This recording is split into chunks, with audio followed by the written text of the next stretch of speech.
तो नमस्कार और स्वागत है आप सभी का। और हम बात कर रहे हैं एमपीपीएससी 2022 के लिए कुछ प्रीलिम्स के लिए जो पेपर हैं उस पर। तो जो हमारा पहला सवाल है ये भारतीय संविधान से है, जबकि अन्य सवाल जो हैं कुछ साइंस एंड टेक से हैं और कुछ इन्वायरमेंट से हैं। तो पहला सवाल देखते हैं जो कि इंडियन कॉन्स्टिट्यूशन एंड पॉलिटी से है। तो पहला सवाल है कि अंतर्राष्ट्रीय संधियों को भारत के किसी भाग अथवा संपूर्ण भारत में लागू करने के लिए संसद कोई भी कानून बना सकती है। 4 विकल्प दिए गए हैं, कैसे। विकल्प ए है सभी राज्यों की सहमति से, विकल्प बी है संबंधित राज्यों की सहमति से, और विकल्प सी है बिना किसी राज्य की सहमति से, और डी है कम से कम आधे राज्यों की सहमति से। तो बताना है कि इनमें से कौन सा सही है। तो यहाँ पे सही विकल्प हो जाएगा सी, बिना किसी राज्य की सहमति से, क्योंकि अनुच्छेद 253 जो है वो अंतर्राष्ट्रीय संधियों को लागू करने के लिए कानून बनाने के विषय में भारतीय संविधान कहता है। और वो ये कहता है कि किसी भी भाग में भारत के या संपूर्ण भारत में कहीं भी अंतर्राष्ट्रीय संधियों को लागू करने के लिए किसी भी राज्य से परमिशन लेने की कोई आवश्यकता नहीं है। और आगे चलते हैं अगले क्वेश्चन की तरफ। तो अगला क्वेश्चन है कि निम्न गैसों पर विचार करिए। कार्बन डाइऑक्साइड, द्रव अमोनिया, क्लोरीन और फास्फोरस।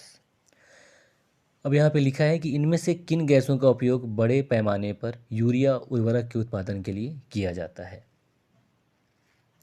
4 विकल्प दिए गए हैं। ए में है केवल 1 और 2, बी में है केवल 2 और 3, और सी में है केवल 2, 3 और 4, और डी में है 1, 2, 3 और 4।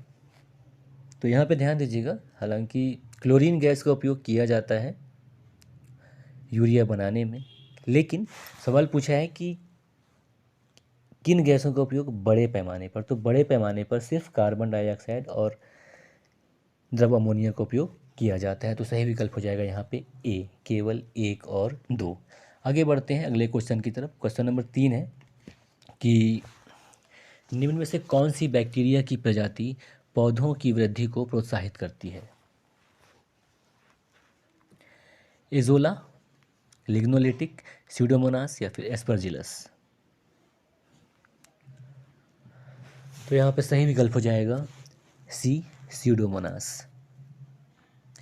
एजोला की बात करें तो एक प्रकार का फर्न है जो शैवाल से मिलता जुलता है। और लिग्नोलिटिक की बात करें तो ये ऐसा बैक्टीरिया है जिससे एंजाइम बनाया जाता है। और ये जो लिग्नोसेल्यू क्या होता है, लिग्नोसेल्यूलोलिस कचरे का क्षरण इससे किया जाता है लिग्नोलिटिक से। जबकि स्यूडोमोनास की बात करें तो स्यूडोमोनास जो बैक्टीरिया होता है तो इनकी प्रजाति जो है पौधों की वृद्धि को बढ़ाने का कार्य करती हैं। और एस्परजिलस की बात करें तो ये फंगी है, ये कवक है।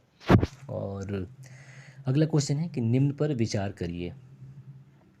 एजोला, अल्फाल्फा, नीलहरित शैवाल और एजोटोबैक्टर। बताना है इनमें से किसका प्रयोग जैव उर्वरक के रूप में किया जाता है। विकल्प दिए हैं 4, केवल 1 और 2, बी है 2 और 3, और सी है केवल 1, 3 और 4, और डी है विकल्प 1, 2 और 3। तो बताना है कि इनमें से किसका प्रयोग जैव उर्वरक के रूप में किया जाता है। तो एजोला का किया जाता है, और अल्फा का नहीं किया जाता। नीलहरित शैवाल तो किया ही जाता है जैव उर्वरक के रूप में, और एजोटोबैक्टर भी जैव उर्वरक के रूप में प्रयोग किया जाता है। तो यहाँ पे सही विकल्प हो जाएगा सी, केवल 1, 3 और 4। एजोला की बात कर लें तो एजोला एक प्रकार का घास है या फर्न है जो शैवाल से मिलता जुलता है, और ये धान की उपज को बढ़ाता है। और इसके अलावा ये मुर्गा मुर्गी जो होते हैं यानी कुक्कुट हो गया, और मछली और जो पशु हैं उनके चारे के रूप में भी प्रयोग किया जाता है। और ये एक प्रकार का घास होता है जिसका इस्तेमाल हरी खाद के रूप में धानों की खेती में किया जाता है। और अल्फाल्फा की बात कर लें तो ये घास है एक प्रकार का जो जिसका प्रयोग गायों को या भैंसों को उनके दूध उत्पादन में बढ़ोतरी के लिए दिया जाता है, अल्फाल्फा घास को। और नीलहरित शैवाल की बात करें या साइनोबैक्टीरिया की तो ये नाइट्रोजन स्थिरीकरण का कार्य करता है। और एजोटोबैक्टर की बात कर लें तो नाइट्रोजन चक्र में भूमिका निभाता है एजोटोबैक्टर, ये जीवाणु है और नाइट्रोजन स्थिरीकरण का कार्य करता है। तो यहाँ पे सही विकल्प हो जाएगा कि जैव उर्वरक का उपयोग सिर्फ एजोला, नील हरित शैवाल और एजोटोबैक्टर का किया जाता है, जबकि अल्फाल्फा का नहीं। तो ये था कुछ सवाल जो MPPCS 2022 में पूछे जा सकते हैं प्रीलिम्स के लिए। और थैंक यू।